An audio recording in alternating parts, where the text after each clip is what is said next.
এই বাস্তবায়ন, এই ধারণা এবং পরিকল্পনাগুলো যদি বাস্তবায়ন করা সম্ভব হয়, তাহলে আমাদের দেশটা অনেক আমরা যদি কিছুদিন আগের ঘটনায় দেখি যে গাজীপুরে 13 বছর বয়সী এক আমার বোনের সাথে যে ইটা হয়েছে, সংঘবদ্ধ ধর্ষণটা হয়েছে, এর বিচার কিন্তু আজ পর্যন্ত আমরা পাইনি। এর আগে যে আইন শৃঙ্খলায় আমার একটা ভাই মারা গেছিল, আইনজীবী, তার কিন্তু এখনো বিচার আমরা পাইনি। আমরা হচ্ছে যে আমাদের শহীদ হয়েছে যে ভাই বোনেরা, তাদের বিচার আমরা পাইনি। আমরা হচ্ছে যদি দেখি যে মেট্রো রেলে 2 দিন আগেই আমার এক ভাই চাপা মারা গেছে, এর এর কিন্তু সুষ্ঠু একটা 5 লাখ টাকা দিচ্ছে ঠিকই, 5 লাখ টাকা এখন বর্তমান বিশ্বে বা বর্তমান সময়ে টিকে থাকার মতো কোনো একটা পদ্ধতি তারা দেখিয়ে যাননি।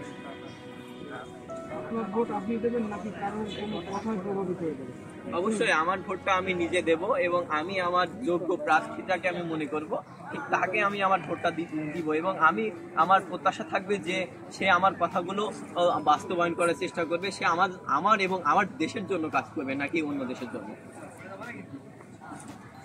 ডক্টর ইউনূসের নেতৃত্বাধীন বর্তমান অন্তর্বর্তীকালীন সরকার সম্পর্কে আপনার মূল্যায়ন? ডক্টর মোহাম্মদ ইউনূস সম্পর্কে আমরা প্রথমেই বলে যে তিনি একজন শিক্ষিত এবং আমাদের থেকে অনেক জ্ঞানী মানুষ। তিনি যে ধারণাগুলো বাস্তবায়নের কথা বলেছেন সেগুলো আসলে অনেক সুন্দর, কিন্তু কথা হচ্ছে যে এগুলো বাস্তবায়ন কোথায়।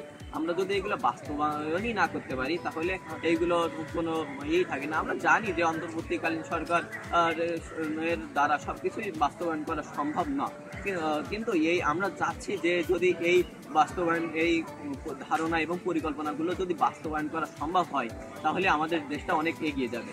তো আমার মনে হয় যে এই ধারণা যদি বাস্তবায়ন করা যেতে পারে, তাহলে আমরা একটা সুন্দর এবং সঠিক রাষ্ট্র আমরা পেয়ে যাব। এই সরকারের কোন কাজটি আপনার ভালো লাগে? এই সরকারের প্রথমত আমার ভালো লেগেছে যে পররাষ্ট্র নীতির যদি দেখি আমরা, সেখানে রোডম্যাপ কিছু দেখিয়েছেন আমাদের। এছাড়া যে শ্বেতপত্র প্রকাশ, যে তাদের যে শ্বেতপত্রর মাধ্যমে আমরা দেখতে পাচ্ছি যে আমাদের নেতারা, যারা আমাদের জনপ্রতিনিধি আছেন, তারা আসলে কতটা স্বচ্ছ, এই একটা ভালো জিনিস আমরা দেখছি। আর আমরা বাক স্বাধীনতা পাচ্ছি, অন্যান্য সরকারের তুলনায় এই বাক স্বাধীনতাটা থাকে না।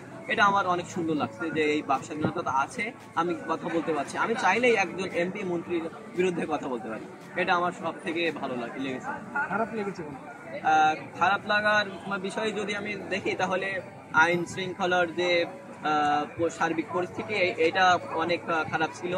কারণ এখন যদি দেখা যাচ্ছে যে খুন, রাহাজানি, সন্ত্রাসী কার্যকলাপ অনেক বেড়েছে। এখন আগের যে ফ্যাসিস্ট সরকার ছিল, হয়তো তার তুলনায় বেড়ে গেছে, এমন একটা পরিস্থিতি দেখা যাচ্ছে। তো আমার মনে হয় যে অন্তর্বর্তীকালীন সরকার অন্যদিকে এই করতে পারলেও আইন শৃঙ্খলার বিষয়ে তিনি তেমন কোনো কার্যকর ভূমিকা পালন করতে পারছেন না।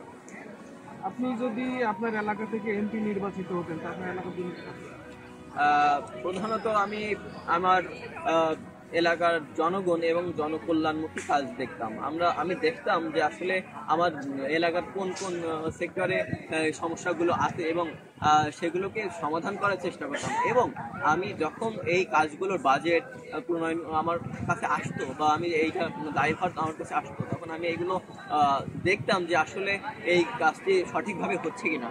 কারণ আমরা দেখতে পাই এখনকার সময় যে যারা এমপি নির্বাচিত হয়েছেন বা এর আগে হয়েছেন বা এখন আছেন, তারা কিন্তু হয়তো তাদের জায়গায় ঠিক আছেন, বা তবে তাদের নিচে যারা কাজ করে, যেমন বিভিন্ন জায়গায় রাস্তা তৈরি, ব্রিজ তৈরি, কালভার্ট তৈরি, এখানে তারা কিন্তু যে দেখেন না নিজে গিয়ে, বা প্রত্যক্ষ ভাবে দেখেন না যে আসলে সেই কাজটা কি সঠিকভাবে হচ্ছে নাকি সেখানে দুর্নীতি হচ্ছে।